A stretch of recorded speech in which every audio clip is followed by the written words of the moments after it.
Hi all, this is Thomas from NetTimeLogic, and in this how-to you will learn how you can set up your personal PPS analyzer. Before we can start, you need of course a PPS Analyzer Shield. That one you will get easily via our website NetTimeLogic.com. There you can go to Products and then to Shop. Here you can simply select the fully assembled and calibrated shield. Click on it and then you can add the number of quantity you would like to have to your shopping bag. Now we are ready for the checkout. Here you have simply to fill in your email address and click on checkout. Now fill in your complete shipping address and then on continue. Shipping method is given, so it's always the same, so please click on continue. Now we can select the payment method. Here it's written PayPal, but even without a PayPal account you can pay via MasterCard, Visa card or via Amex. So now you can simply click on one of the symbols which you would like to have as a payment method. Once we have received the payment, you will get the PPS Analyzer in a couple of days. After the order you will get also a link where you can download all the documentation, the bitstream and binary files to program the Arty board and all other required information. So soon you will get your PPS Analyzer Shield and you are ready to assemble it to the Arty A7 board and start to program it. Now we have received our PPS Analyzer Shield. Additionally, we have ordered an Arty A7 evaluation board 35T version from Digilent. The link where you can order this evaluation board you will find also in the video notes. Let's unbox this Arty board.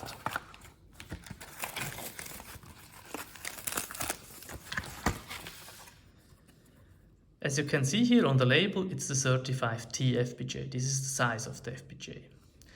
We have also to double check if all the switches here are on the bottom position. The second check we have to do is that the mode jumper here is set. This defines from where the FPGA boots. A set jumper means booting from the SPI flash. You can also see here the Arduino connector, where we later on will connect the shield. Now let's take the shield out of the deck. So here we have our NetTimeLogic PPS Analyzer Shield. As you can see, it has the same Arduino connector for the board. So now we can take it carefully and make sure that it perfectly fits to our connector. So I have just put it in here, not push too hard, so I will quickly double check if the alignment is correct. And once it's correct, you can simply push it in. So now it's perfectly connected. Now we are ready to program our Arty board via the USB adapter. In the right bottom corner you can see the PPS Analyzer. The PPS Analyzer is connected via USB to my PC. USB is used to powering the Arty board as well as for programming the Arty board.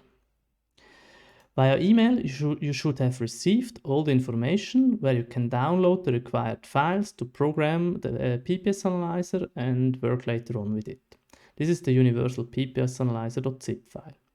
I have already downloaded this file, so we can simply unzip it.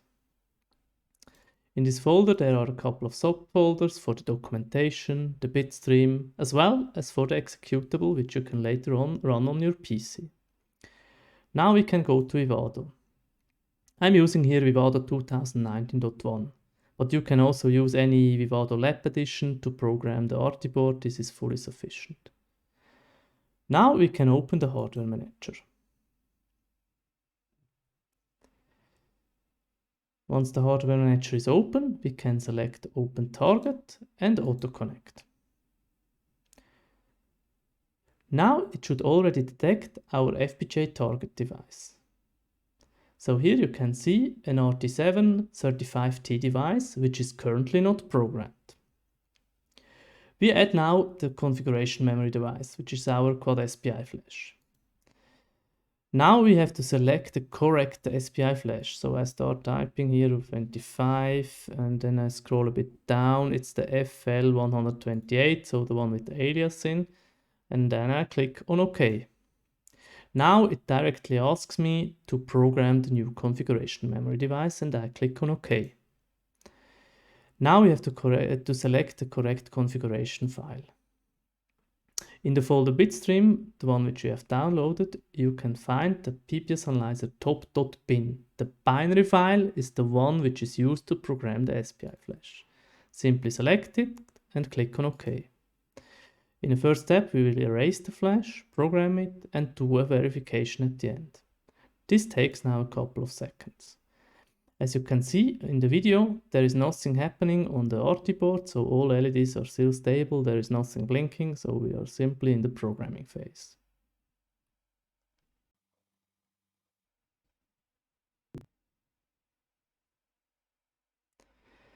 Now the programming was successful. This doesn't mean that the FPGA is now fully working. Here is stated it's programmed, but the bitstream has not loaded into the FPGA from the SPI flash. There you have now two options to do that. Either you could do a power cycle with disconnecting the USB connection, and then it will get loaded from the SPI flash, or you can simply click right on it and say boot from configuration memory device. That I will do now. This takes again a couple of seconds, and in the video you will see that the PPS Analyzer soon starts blinking. So now the loading was successful, and you can see the PPS Analyzer is blinking. Now the PPS Analyzer is also ready to get used with the PPS Analyzer executable. PPS Analyzer is blinking more heavily than before. I made some connection of the pulse per second output to a couple of inputs.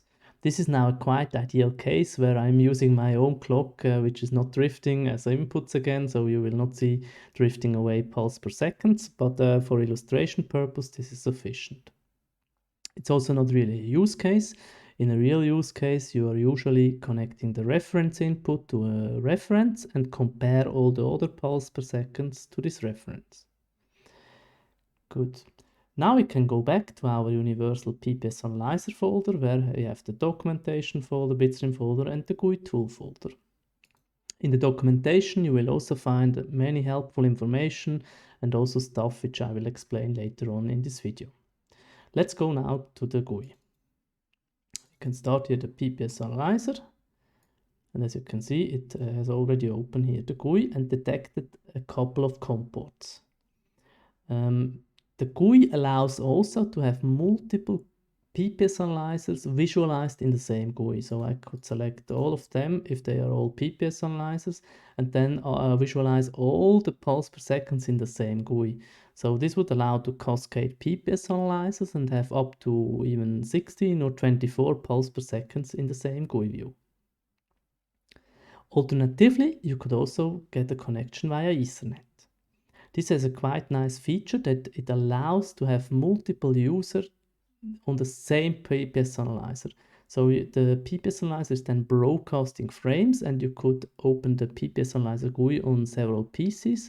So multiple users could see the same measurements of the PPS analyzer in a network. For now, we are going for the COM port, and in my case, it's COM port 17. So I click on connect. And it detects directly a couple of timestamper which are part of the PPS Analyzer project. In the top PPS, we can now already see some measurements. One line here is a bit higher, this one has a bit different cable and a bit more offset, and two are nearly overlapping, and from time to time we see the red one because of some small quantization error which happens from time to time. Here in the view you can also see that the red one is detected, the green one is detected, and the purple one here is detected. This is the basic view you get. Now you have the option to change it. Let's go to change configuration. The change configuration menu allows you different kind of settings. On one hand, you can compensate cable delays. So for example, if one cable is constantly fixed length longer than the other ones, you can put here in nanoseconds the delay of this cable, and it would compensate it out in the view of the GUI here. Additionally, you have the option to rename the pulse per second signals. That I will directly do, so we are using at the moment only the PPS1, the PPS6 and the PPS8. So I rename that ones, and the other ones I directly disable in the view, just to make it a bit more clean. Additionally, I would like to add some offset compensation because one has a longer cable, let's say it that way. So I will put in here simply 15 nanoseconds, and then I have to click on change delay and names. Then on done, and as you can see, it has directly changed the naming here. And as you can see as well, it has done a jump on one of the pulse per seconds where I have put in a cable delay. Now we have also some different kind of scaling options. One is the offset. At the moment it's an automatic offset scaling, so this means if you have one pulse per second, which is for example 2000 nanoseconds off, it would scale out, so you would have all the pulse per seconds in the same view. But from time to time it's also helpful to be zoomed in and only see the relevant ones. For that reason you can click here on fixed scale and mark it. Then you have the option here to set the window. In my case I would like to have now 25 plus and minus, and as you can see now you have a zoomed in view. Of course you can also zoom out in the other direction, and then it's just a fixed scale even if one is completely off. If I remove it, it goes back to the default automatic scale. The second scaling option we have is for the time-based. At the moment we are visualizing 100 seconds here. If you click on the minus, you are able to zoom out. And this allows you to go quite heavily out, so even to a couple of thousand seconds, as you can see, you are able to visualize in the same view. So this is quite nice for long-term measurements. Let's zoom in again. Going back to this 100 second default window. Another helpful option is the set threshold option. Here you see now a tick that everything is fine. In the set threshold option you get a menu where you can define specific thresholds. So if one of them is going out of the defined range here and is enabled, the threshold will be shown here as red. Additionally, we have on the PPS Analyzer Shields outputs which are showing that the threshold is out of range. So you could attach there even an LED or make an alarm circuit or whatever you need. To demonstrate that, I will quickly change the threshold for the pulse per second 6, or let's take 8, to 20 nanoseconds plus minus, and enable it. Change threshold, and done. And as you can see, now it's toggling. The reason why this is now toggling is because the one here we have set to threshold 20 nanoseconds is toggling around this 20 nanosecond range. So it's from time to time toggling, then tells it's out of range. So let's make the range even smaller, so 10 nanoseconds plus minus, change threshold, done, and you can see we have now a constant error of the threshold. Now I disable this error again, change threshold, done, and you can see the marking here is also gone. So these are the basic settings which you can configure in the GUI, and it's quite helpful to play around with this stuff and zoom in, zoom out, to make long-term measurements with the different scales or have this alarm signal. So now in case you have made changes here in the GUI, they are also stored. So if I close here the GUI and go back to my folder, you can see there are some config files available. So if I reopen the GUI here again, connect again to COM port 7, go to the view, you can see all the settings are still there. The offsets which you have defined, the names which you have defined, everything is still there. So that's quite nice, so these changes are always stored in your system. So as some last stuff which I would like to show you is that you can save also the view. This would allow you to save it as a picture, or you have the option to save the values. The save values allows you to save it in a CSV format. So you will have all the different timestamp of the measurements as a CSV file. This allows you to make also more deep analysis of a very long-term measurement. So basically, as long as you have disk space available, you can do measurement, and it allows you really to make analysis later on in Excel, for example. Good. Yeah, that was basically it from my initial tutorial here, how to get up and running the PPS Analyzer, how to program it. I hope you have learned how easy it is, and it was showing hopefully as well all the possible capabilities which the PPS Analyzer offers to you. So yeah, let's free to order one and start playing around with the PPS Analyzer. Thank you for watching this video and have a nice day.